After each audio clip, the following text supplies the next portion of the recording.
नमस्कार. लोकप्रतिमा मराठी शेतीविषयक ठळक घडामोडीमध्ये आपल्या सर्वांचं स्वागत. केंद्र सरकारच्या धोरणामुळे तूर उत्पादक शेतकरी नुकसान, रणदीप सुर्जेवाला. कर्नाटक आणि महाराष्ट्र तूर उत्पादक शेतकरी सध्या अडचणीत आहेत.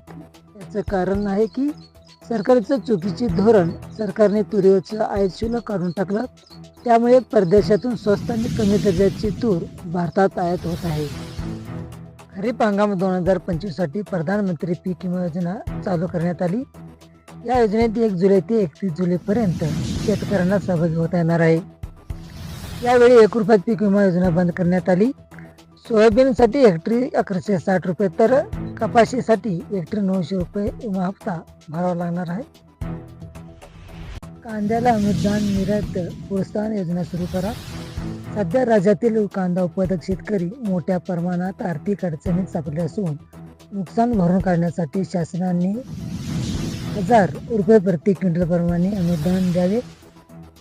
भीमा नदीत सोडला 16,000चा विसर्ग.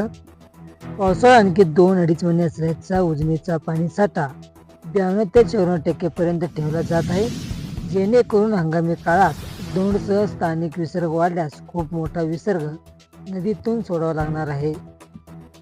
राज्यातील पशुपालकांना मोठा दिलासा देणारी बातमी आहे.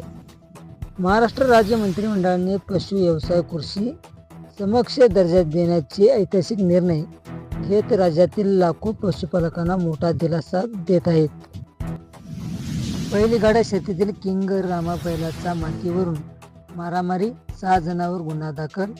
2 मित्रांमध्ये कोयता, दगड व लाकूड आदी साहित्याचा वापर करून हानीमाराची घटना घडली आहे.